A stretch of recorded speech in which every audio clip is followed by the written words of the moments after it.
नाज़रीन आदाब। कश्मीर के बारे में मैं क्या बोलूँ, मेरे पास अल्फाज ही नहीं है कि मैं इसकी खूबसूरती बयान करूँ।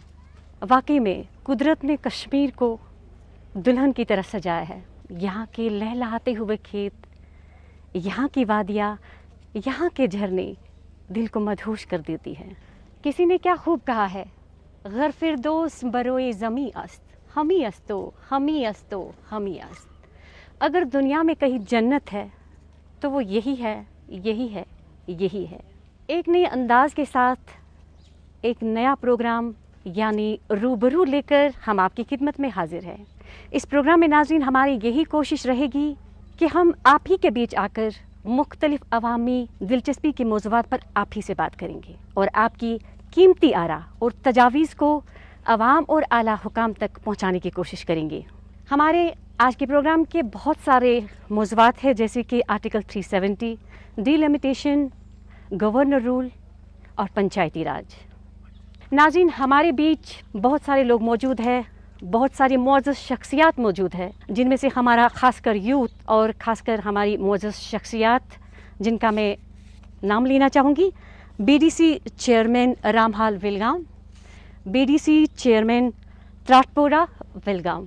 चलिए बात करते हैं इनसे। नाज़रीन चलिए सवालों का सिलसिला शुरू करते हैं। मेरा पहला सवाल है, मैं इनसे पूछना चाहूँगी, कश्मीर को तशद्दुद के भंवर से कैसे बाहर निकाला जा सकता है? बहुत ही अच्छा सवाल किया है आपने। सबसे पहले तो मैं जिस इलाके में हूँ, मैं यहाँ के हर लोगों को शुभकामनाएं देना चाहूँगा, क्योंकि यहाँ से रिसेंटली हमारे एक यूथ ने जो है IAS क्वालिफाई किया है। हमारे लिए बहुत ही गर्व की बात है। सवाल तशद्दुद का आपने पूछा है। सबसे पहले ये जानना ज़रूरी है तशद्दुद किस चीज़ का है। तशद्दुद हमारे दिल में है। वो कहते हैं जो तन लागे सो तन जाने। आप देखिए आजकल कोविड सिचुएशन की वजह से जो स्कूल्स बंद पड़े हैं, हमारे पास कोई ऐसा ज़रिया नहीं है कि हम ऑनलाइन क्लासेस पूरी दुनिया में फैल रहे हैं, लेकिन we are still on that very track कि हम कुछ नहीं कर पा रहे हैं because we don't have 4G। तो तशद्दुद की आपने जो बात करी है, यहाँ पे तालीम दीजिए, नौकरियाँ दीजिए, तो हमारा हक है वो हमें दीजिए। हमारे पैसे, हमारा जो रोड्स हैं, फैसिलिटीज़ हैं, वाटर बॉडीज़ हैं, उन सबको संवारिए। आपने अभी पहले ही शुरू में कहा था कि कश्मीर जन्नत बेनज़ीर हैं, इसको दुल्हन की तरह सजा रखा है। तो दुल्हन का जो एक एक जेवर है वो इसको लगा कर रखिए, तभी तो दुल्हन दुल्हन दिखेगी। और इनके जेवर यहाँ का यूथ है। यहाँ के यूथ को आप अपॉर्चुनिटीज़ दीजिए, आप देखिए वो उभर कर आएंगे। तो हम सब यूथ जो भी यहाँ के लोग हैं, सब यही चाहते हैं कि हमें एक अच्छा आत्मनिर्भर भारत, जो आज स्कीम लॉन्च हुई है, हम भी वही आत्मनिर्भर भारत चाहते हैं। हम अलग नहीं है इस चीज़ से, लेकिन हमें वो चीज़ प्रोवाइड तो करें। आप मुझे कहीं भेज रहे हैं, लेकिन आप मुझे वहाँ तक जाने का कोई रास्ता तो बताएं। ठीक है, मैं मेहनत करूँगा, आई विल स्ट्रगल, ये मुझ तक है, मुझे स्ट्रगल करना है, लेकिन कोई चीज़ तो हो सामने, मेरा कोई मंशा तो हो, कोई मंजिल तो हो जो मुझे जहाँ तक मैं जाऊँ। तो हमारे यहाँ जो सबसे ज़्यादा प्रॉब्लम यही है कि हमें फैसिलिटीज़ अवेल नहीं है, हमारे साथ सही नहीं किया जा रहा है। अब वो कहाँ पे गलती है, वो चीज़ देखने की ज़रूरत है सरकार को। इस सवाल का कोई और जवाब देना चाहता है? जो 17-18 साल जो हमारा यूथ है वो ज़्यादा उस पे जा रहा है, तशद्दुद की राह पे वो ज़्यादा जा रहा है, तो उनको रोकने के लिए हमें कुछ करना चाहिए। और यहाँ पे काम होगा सबसे पहले पेरेंट्स का, और उसके बाद काम होगा जो टीचर्स है उनका काम होगा, लेकिन जो लोकल एडमिनिस्ट्रेशन है, जो लोकल एडमिनिस्ट्रेशन आसपास है, उनका काम है वो, क्योंकि उन गुमराह हुए जो कुछ लोग होते हैं, वो यूथ होता है, उनको कहीं पे वापस लाना है, जो मेन स्ट्रीम में वापस लाना है, तब जाके तशद्दुद। इसके लिए हमें थोड़ी गलत रास्ता इख्तियार तो नहीं ना करना है, हमें मतलब अपनी बात आला हुकाम तक पहुंचानी है, ना कि गलत रास्ता इख्तियार करना है। तरीके होते हैं, लेकिन हमारे पास आई फील 2 तरीके हैं, लेकिन हमें सीधा रास्ता, आई फील हमें पहले ये देखना होगा कि पॉजिटिव नेगेटिव आगे जाके मैं खुद ना फंसूं कहीं। There will be 2 ways. तो आपको वो रास्ता चुनना है ताकि आगे जाके आप खुद किसी प्रॉब्लम में ना फंसे। लेकिन दूसरी तरफ से आपको जो आज का यूथ है, स्पेशली उनको कुछ एक परसेंटेज जो यूथ है जो गलत रास्ते जा रहे हैं, उनको रोकना बहुत ज़्यादा ज़रूरी है। मैम, फर्स्ट वी शैल सी कि कैसे स्टार्ट हुआ, वायर फ्रॉम इट स्टार्टिंग। तो पहले हमें ये देखना चाहिए ना कि यहाँ के जो यूथ थे वो तालीम की तरफ राग़िब थे। आफ्टर व्हाट हैपन कि जो गरीब तर लोग तबका था, उनके बच्चे चले गए यहाँ से। After that they joined different groups, और उसके बाद उनका ये मंशा, पहले उन्होंने तालीम हासिल की to that they would serve their old age parents in their old age. तो उसके बाद जब उनको वो नहीं मिला, आफ्टर दैट दे जॉइन, तो उसके बाद से शुरू हुआ। तो आज का बच्चा, कोई भी बच्चा स्कूल में ये नहीं कह रहा है I have to just join some wrong body, ठीक है। तो जब 10th या 12th हुआ, आफ्टर दैट आफ्टर ग्रेजुएशन और after qualifying, after giving up this their education, तो उसके बाद जब उनको नौकरी नहीं मिलती है, उसके बाद उनका दिमाग थोड़ा सा डिफरेंट डिफरेंट ट्रैक पे जाता है, तो उसके बाद से वो डिफरेंट सोचने लगते हैं. That is why we do have these things. Just assure the jobs to the youth of this Kashmir Valley. So after that you will see the change. Firstly, I would like to say one thing, that Kashmir youth that entered into the wrong path. But do you know how much people live in Valley? It's almost 80 lakh population. Got it? And 50% is youth. Got in the wrong activities. If we have a perception or analysis regarding that, it may not be 0.1. It may not be 0.1, but nobody is representing the sentiment of 99%, more than 99%. I'm very much concerned about this thing. I talked on various stages that Kashmiri youth is not anti, it is not anti. We are part of India and we are Indian, proud to be an Indian. सयाहत के साथ साथ कश्मीर की मईशत को कैसे वापस पटरी पे लाया जा सकता है? मेरा एक इम्पोर्टेंट पॉइंट, करप्शन को ख़त्म कीजिए. और किसी का पॉइंट, करप्शन को ख़त्म कीजिए, सबसे और मेन कोई? चीज़. देखिए मैम, सियाहत को डेवलप करने के लिए बहुत सारी जो है पॉसिबिलिटीज़ को वो हमें बनानी चाहिए. देखिए यहाँ पर जो है गवर्नमेंट की जो है यहाँ पर लोगों में इनसिक्योरिटी एक जहन में बसी है. देखिए अगर आप टूरिज़्म में बात यहाँ पर करते हैं तो उसके लिए यहाँ पर जो है आपको जो ये नेट फैसिलिटीज़ प्रोवाइड करनी चाहिए, तभी तो लोगों को पता चलेगा कि कौन से किस लोकेशन में अच्छी जगह है. यहाँ पर नेट फैसिलिटीज़ प्रोवाइड, देखिए यहाँ पर कल कुछ रिजल्ट आया था तो बहुत सारे जो हमारे जो यहाँ किस इलाके में जो IAS जिन्होंने टॉप किया था उसने कहा कि अगर मैं यहाँ होती थी शायद ये पॉसिबल नहीं होता कि मैं एग्ज़ाम को क्वालिफाई कर सकूँ. तो क्योंकि यहाँ पर जो है वो जो है एक इनसिक्योरिटी फील हुई है लोगों में. तो government must do towards elimination of that insecurity that has been prevalent in the minds of the people. और तभी जब अगर नेट फैसिलिटी यहाँ पर प्रोवाइड करेंगे और यहाँ पर लोगों को बताएंगे कि कहाँ पर ये जो है टूरिज्म फैसिलिटीज़ कहाँ पर उसी से यहाँ पर जो है जब यहाँ पर बाहर से लोग आएंगे तभी जाकर यहाँ पर जो है इकॉनमी डेवलप हो सकती है. I would like to add a bit. पहली बात आपने इकोनॉमी की कही, ठीक है. घर के हालात तब सुधर जाएंगे जब वहाँ का वातावरण ठीक होगा. For that very thing you need stability, and stability can be created by peace. जब तक अमन नहीं है तो आपके घर में, हम अपने घर की बात करेंगे, हमारे घर में शांति नहीं है तो वो घर आगे नहीं बढ़ सकता. तो अमन के जरिए 4G दीज आर एक्सक्यूज. ये छोटी मोटी बातें, नेट फैसिलिटी है, हाँ सफ़र हो रहे हैं, दैट्स अ थिंग, मगर 4G से अमन नहीं आने वाला है. मेरा सवाल है, क्या पंचायती राज इदारे और अर्बन लोकल बॉडीज़ अगस्त 2019 के बाद मजबूत हो गए हैं? जब आज से 2 साल पहले हमने पंच और सरपंच यहाँ इलेक्शन लड़ा है, उस वक्त जान की आए, उसके बाद BDC इलेक्शन हुआ है आफ्टर यूनियन टेरिटरी बन के, उस वक्त भी जान की बाजी हम लोगों ने ली है. तो उसके बाद गवर्नमेंट ऑफ UT ने हमें बोला कि आपको यहाँ एक ब्रिगेड के पावर्स दे. मैं आज की इस आपकी चैनल के माध्यम से कहना चाहता हूँ कि प्लीज़ हमें एक सिपाही की पावर दे दीजिए. वो भी हमें नहीं लगता है ग्राउंड पर. पूरे देश के जो मरकज़ में हमारे प्राइम मिनिस्टर साहब थे, उन्होंने हमें पावर्स दिए हैं, लेकिन यहाँ जो ग्राउंड लेवल पर हमारी डिस्ट्रिक्ट एडमिनिस्ट्रेशन में कुछ माफिया लोग बैठे हैं जो 20 साल से जिन लोगों ने बाइकाट किया है, जिन पार्टियों ने बाइकाट किया, उन्हीं के कर्मचारी उन ऑफिसों में बैठे हैं, वो हमें उफ तक करने नहीं देते. जो हमारे यहाँ बड़े बड़े ऑफिस में, जब तक कि मैं समझता हूँ कि उनकी चेंज ना हो तब तक ये फजूल है, क्योंकि इसमें जो पैसे वहाँ से आ रहे हैं वो पैसे खर्च नहीं हो पाए. आज पंचायत रूल जो है, जो पंचायतों को पावर मिला है, ग्राउंड लेवल पे काम हो रहे हैं और बढ़िया काम हो रहे हैं और हर एक को, और जितने भी जो भी हमारा यूथ है यहाँ, हर एक काम कर रहा है. और पहले की मैं बात करूं, पहले तो चिट्ठी के बगैर किसी को काम मिलता ही नहीं था.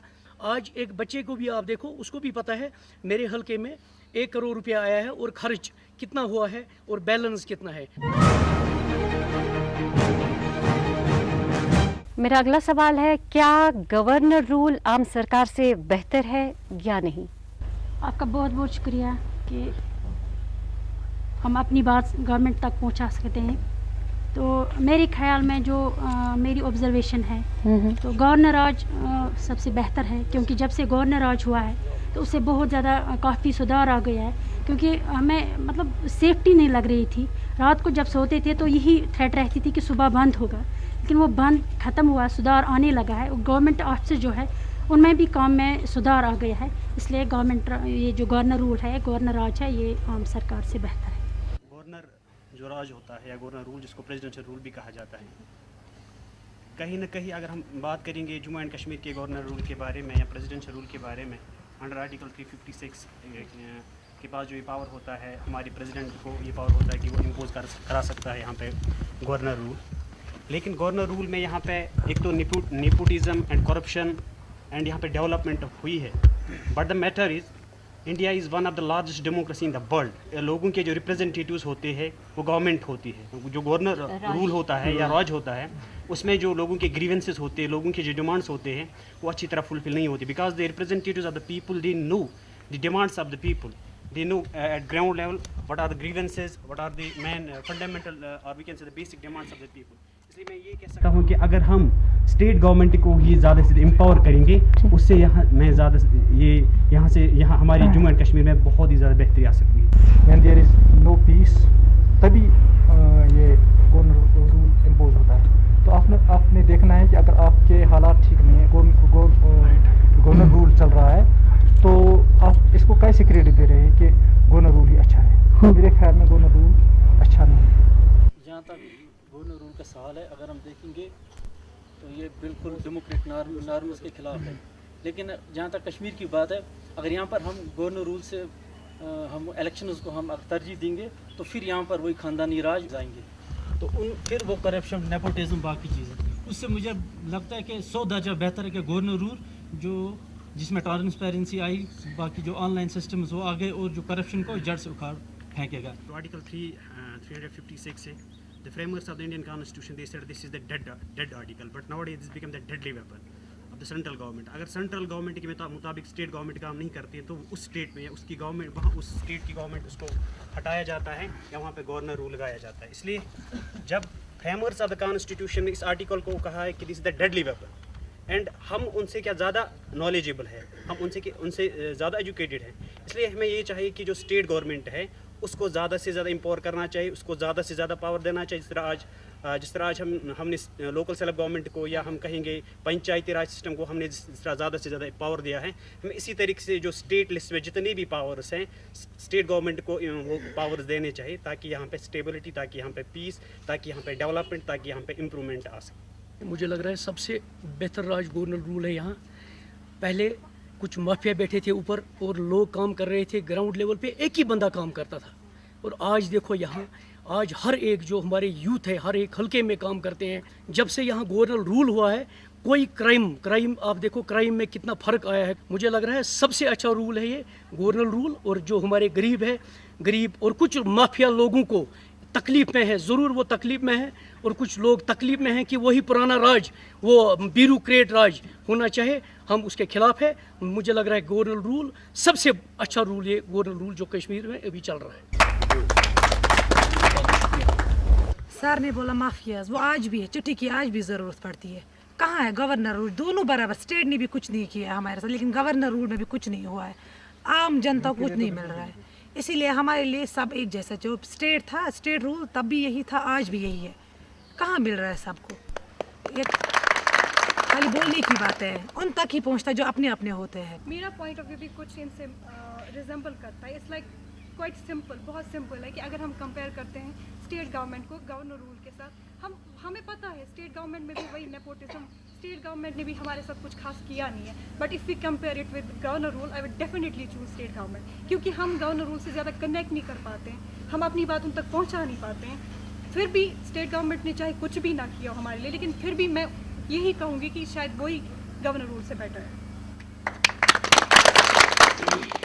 मैं मीडिया का पहले बहुत शुक्रिया अदा करना चाहती हूँ कि यहाँ आके किसी जगह ये प्रोग्राम हो रहा है। अगर ऐसे ऐसे प्रोग्राम होते हैं यहाँ, तो मेरे ख्याल में कश्मीर से मतलब बहुत कुछ मिलेगा आप लोगों के। कश्मीर एक गुलदस्ता है जो बहुत खूबसूरत है और अच्छा है। मैं चाहती हूँ ये गुलदस्ता बना रहे। तो लेकिन जो हमारा डिस्ट्रिक्ट कुपवारा है, ये हर लिहाज में, हर वैकेंसी हो, कुछ भी हो, हर लिहाज में नज़रअंदाज किया जाता है, क्योंकि जो भी कुछ आता है, ये बात अभी सही है, यहाँ कोई कांटे हैं, पुराने कांटे हैं जो मतलब अपने राज में रहे हैं, जो कांटे वो अभी यहाँ पर हैं। जो कांटे डिस्ट्रिक्ट कुपवारा को आगे तक जाने नहीं देते हैं। और जो रहा हमारा मतलब ये अपना राज, इस राज में यहाँ करप्शन बहुत बढ़ गया है और मैं चाहती हूँ करप्शन यहाँ ना रहे। और हम चाहते हैं साथ देना, हम चाहते हैं खुश रहना, हम चाहते हैं यहाँ अच्छे अच्छे काम करने और कुछ नहीं चाहते हैं। खुदा हाफिज़। मैं पहले मीडिया का बहुत शुक्रगुजार हूँ कि जो यहाँ इस बिछड़े हुए ज़िले कुपवारा के अंदर आए, कदम रखा, तो इन लोगों ने हमारे हाथ में ये माइक दिया कि हम अपनी बात गवर्नमेंट तक पहुँचा सकें। कश्मीर के अंदर पहली सदियों में बहुत पहले ज़माने की बात है, लाल दीद एक खातून गुजरी, उसने बोला कि ईद ऐसन की बकर ईद ऐसन म्यून काज वोट गैस ना कोई। पता नहीं आप इस बात को समझेंगे नहीं समझेंगे। इसका मतलब ये है कोई भी गवर्नमेंट हो, लेकिन अगर गवर्नमेंट लोगों के साथ इंसाफ देना चाहे तो लोग खुश ही खुश होते हैं। तो मेरी रिक्वेस्ट है गवर्नमेंट से कि हम एसटी के लोग जो है, हम पहाड़ों में रहने वाले हैं, हमारे साथ जिस तरह की पहली गवर्नमेंटें करती रही हैं, अगर वैसा ही हाल आज भी रहा तो हम क्या कहें कि हमारा क्या बस है, ये गवर्नमेंट खुद जानती है। हम हर हमेश अमन चाहते हैं, हमने हर हमेश हिंदुस्तान का साथ दिया है, अपने मुल्क का साथ दिया है, अपनी गवर्नमेंट का साथ दिया है, लेकिन गवर्नमेंट को भी चाहिए कि हम बिछड़े हुए इलाके के जो लोग हैं, पीछे रहने वाले जो लोग हैं, वो हर हमेश गवर्नमेंट के साथ रहेंगे। और जो गवर्नर की बात चली, बहुत अच्छा है। अगर हमें आसाइश मिल जाए, हमारे काम होते रहे, तो पब्लिक आपके साथ। मेरा अगला सवाल है डिलिमिटेशन के बारे में, यानी हदबंदी को आप जम्मू कश्मीर के मफाद के लिए फ़ायदेमंद समझते हैं या नहीं? जी मैम, इस क्वेश्चन को आंसर देने से पहले मैं आपको एक एग्जांपल देना चाहूँगा। दैट इज़ कि जिन बच्चों ने जन्म लिया है 2002 में, 2018 तक they attend the age of voting, they attend और they reached the voting age, that is कि वो उन्होंने 18 ईयर्स की एज पाई। एक एग्जांपल। दूसरी बात ये है कि district Kupwara and district Baramulla, both the districts have only one representative. Actually मेरी कहने का मकसद ये है कि there is rapid growth of population, there is tremendous growth of population दिन ब दिन बढ़ती जा रही है। अब इस पॉपुलेशन के पास एक ही रिप्रेजेंटेटिव है। अब डिलिमिटेशन जो कमीशन होता है उसका मकसद ये होता है कि नई नई कॉन्स्टिट्यूंसीज क्रिएट करना। अब जब नई नई कॉन्स्टिट्यूंसीज यहाँ पे बन पाएंगी तो यहाँ पे लोगों के पास ज़्यादा से ज़्यादा रिप्रेजेंटेशन आएगी, उनकी रिप्रेजेंटेटिव्स बनी यहाँ पे ज़्यादा से ज़्यादा बनेंगे, विद द रिजल्ट उनकी जो डिमांड्स है वो यहाँ पे फुलफिल हो जाएंगी। जो कॉन्सेप्ट है डिलिमिटेशन का, जो कॉन्सेप्ट है डिलिमिटेशन, वो असल में जो है फेडरलिज्म का जो कॉन्सेप्ट है उसे इन्हेंस करता है। जो फेडरलिज्म का कॉन्सेप्ट है कि जो पावर है वो डिसेंट्रलाइज करे, यानी जो स्मॉल यूनिट्स होते हैं किसी स्टेट के, किसी कंट्री के, वहाँ जो है पावर सब पहुँच जाए। देखिए, I think this delimitation is just concern with the vote banking. देखिए, आप जो बेसिक प्रॉब्लम्स है उसको पहले जो है उसको एड्रेस करने की ज़रूरत है। डिलिमिटेशन, देखिए मैंने बहुत सारे सोशल मीडिया पे देखा है कि वहाँ पर जो है जो पार्टीज होते हैं वो आपस में ये कहते हैं कि डिलिमिटेशन जो है वो आपकी गवर्नमेंट को फेवर करेगी, इसमें जो है आम लोगों को जो है फ़ायदा नहीं पहुंचने वाला है। So this has become just a tussle, it's a game of tussle between the parties. So basic जो है बेसिक फंडामेंटल थिंग जो है, आपको जो लोग जो है उनकी जो ग्रीवियंसेस है उनको एड्रेस करने की ज़रूरत है। मैं एक ही पॉइंट इसमें ऐड करना चाहूँगा कि अगर डिलिमिटेशन प्रोसेस जो है अगर लोगों के एस्पिरेशन उसको फुलफिल करती है तो ठीक है, अगर नहीं तो फिर फ्यूटाइल एक्सरसाइज है। सर, डिलिमिटेशन ये अच्छी बात है, ये होनी चाहिए क्योंकि डे बाई डे यहाँ पॉपुलेशन बड़ी है। तो इसमें मेरी ज़ाती सजेशन है, जो भी पॉलिटिकल लीडर्स हैं किसी भी पार्टी के, उनको पहले रिहा किया जाए। उनका भी उसमें एक रोल है, जिस भी पार्टी। और उसके बाद जो हमारे इलेक्टेड आज पंच, सरपंच, बीडीसी बने हैं, उनको भी मशवरे में लिया जाए। और मैं अपनी रमहाल की बात करूं, इस वक्त मेरा ब्लॉक 3 कॉन्स्टिट्यूंसी में बांटा है। आधा लिया है कुपवारा, आधा लिया है लंगेट, आधा लिया है हंदवारा। तो एक इलाके में 3 MLA साहब हमें यहाँ बैठे रहे थे। आज अगर डिमिलिटेशन में इस पर गौर किया जाए तो ये अच्छी बात है कि इसमें सब लोगों को एतमाद में ले जाए तो फ़ायदा मिल ही जाए। मैं पहले एक बात करूँगा, जब हम डिलिमिटेशन की बात करते हैं तो ये आफ्टर एबॉर्गेशन ऑफ 370 यहाँ पे J&K में शुरू हुआ। जो रेस्ट ऑफ द कंट्री है हमारी, वहाँ पे पहले जो हमारी deprived section of the society है, चाहे वो ST है, SC है या जो बाकी लोग हैं, तो उनको पहले उनकी रिजर्वेशन दी गई थी इंडियन कॉन्स्टिट्यूशन में। उनका constitutional as well as democratic right है। तो आफ्टर एबॉर्गेशन ऑफ 370 वही राइट यहाँ पे, क्योंकि कंट्री एक ही है, हमारा संविधान एक है, तो यहाँ पे दूसरा आईन एक कानून, जब जो 370 की बात करते तो डिलिमिटेशन यहाँ पे अप्लाई नहीं हो पा रही थी।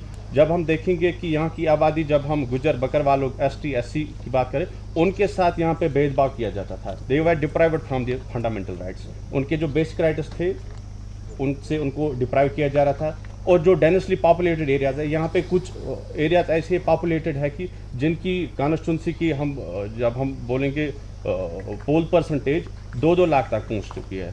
और इनको ये इट इज़ OBS की एक रिप्रेजेंटेटिव जहाँ पे 2-2.5 लाख आबादी की कॉन्स्टिट्यूंसी है वोटर, जिसमें जो हम बोलेंगे जो मेच्योर वोट्स अबो 18 हो, तो उनकी रिप्रेजेंटेशन प्रॉपरली वो उन लोगों तक ग्रास रूट लेवल तक नहीं। तो उस चीज़ के लिए डिलिमिटेशन ज़रूरी है। और जो डिप्राइव्ड ग्रुप्स है, अभी ये इंटीरियर पार्ट ऑफ इंडिया है, तो जो रेस्ट ऑफ कंट्री में लॉज है तो वो यहाँ पे भी अप्लाई होने चाहिए। और जो जिस बंदे का राइट है वो फंडामेंटल राइट उसको मिलना चाहिए।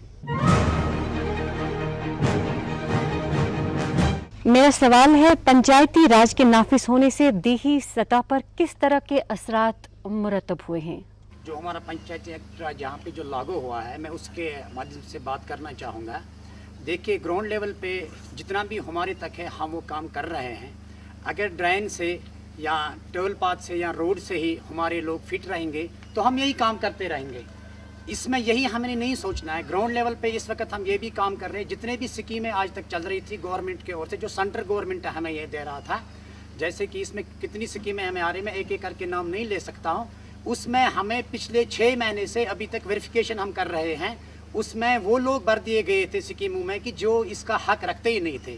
अब हमने इन 6 महीनों में ऐसा किया है, पंचायती एक्ट राज ने जितना भी है ओल्ड एज पेंशन है या कोई लोला लंगड़ा जो भी है, उसके लिए जो फंड्स आते थे उसमें वो लोग भर दिए गए थे। डॉक्टर ने उन लोगों को सर्टिफिकेट दी थी कि जो अच्छे खासे हैं, जो घूम रहे हैं, उनको ये पैसा मिल रहा था।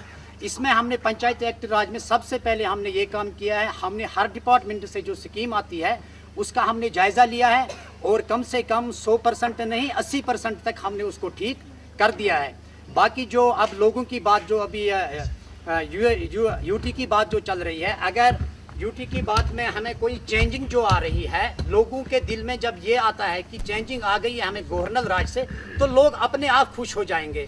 अब गवर्नर साहब का जो राज चल रहा है, अगर वो कुछ हमें करके दिखाएंगे, लोग अपने आप झूम उठेंगे, नहीं गवर्नर राज में हमें फ़ायदा मिल रहा है, कुछ चेंजिंग आई है, हम इसके साथ हैं, हमें इसके अलावा कुछ नहीं चाहिए। लेकिन चेंजिंग तो आनी चाहिए, ये हर एक आदमी को सोचना है। ये छोटे लेवल पे जो अफसर लोग बैठे हैं उनको भी कोऑपरेट करना है, जो बड़े लेवल पे हमारे अफसर लोग बैठे हैं उनको भी कोऑपरेट करना है, और जो हम 7 लोग बैठे हैं हमें भी कोऑपरेट करना है। तब जाके कहीं ना कहीं कोई हल मिल जाएगा और हम आगे चले जाएंगे। इसमें मिले ही लोगों को, आज लोगों को ये फील हो रहा है यहाँ जब से यहाँ यूनियन टेरिटरी बन गई कि हमारे कुछ नुमाइंदे हैं जिनको हमने वोट डाले हैं। किसी भी ऑफिस में हम जाएंगे, चाहे फ़ोन करके या हम उनके साथ जाते हैं, जो भी छोटे छोटे काम हैं वो इसमें आज आम लोगों को मिल रहे हैं। इसमें इंशाल्लाह फ़ायदा है। और ऐसी बात नहीं है, हमने हिम्मत नहीं हारी है। वी आर इलेक्टेड पर्सन, हम सेलेक्टेड कोई नहीं आए हैं। हम घर में, हम गाँव में, हम हर छोटे बड़े ऑफिस में जाते हैं अपने पंच और सरपंच के साथ मिलकर।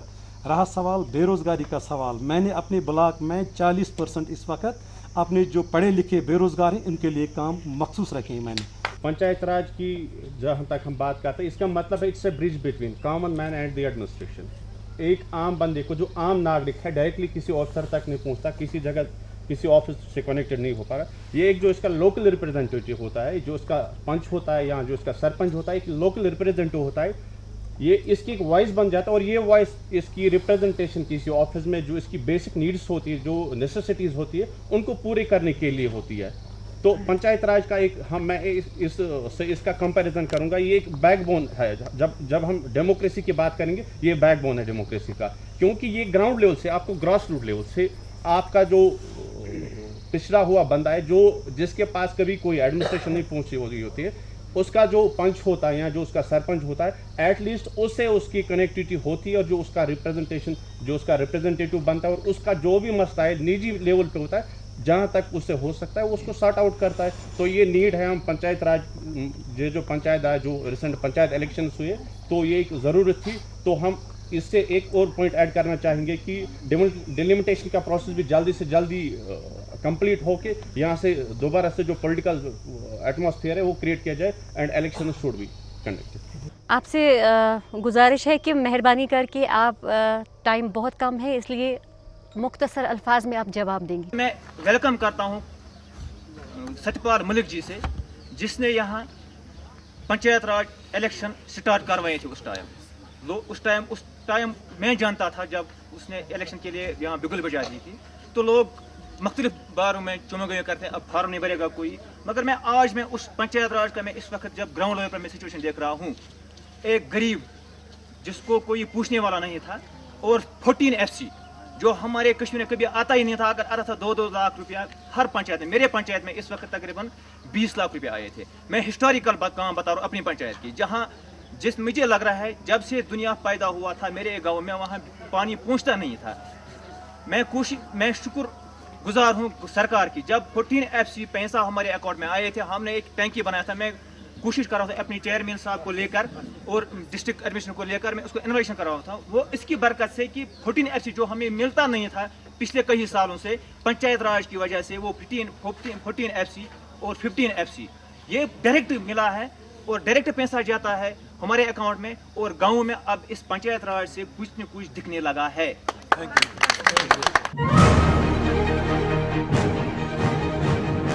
नाज़रीन, अगर आप इस प्रोग्राम के हवाले से हमें कोई आरा या तजवीज़ रखना चाहते हो, तो आप हमें इस पते पर इरसाल कर सकते हो। हमारा ईमेल ID है rubaru7@gmail.com। इसके साथ ही आज के प्रोग्राम का वक्त यहीं पे इख्तिताम पजीर हुआ चाहता है। आपसे फिर मुलाकात होगी नए प्रोग्राम में, नए मौज़ूआत लेकर। जब तक के लिए आदाब।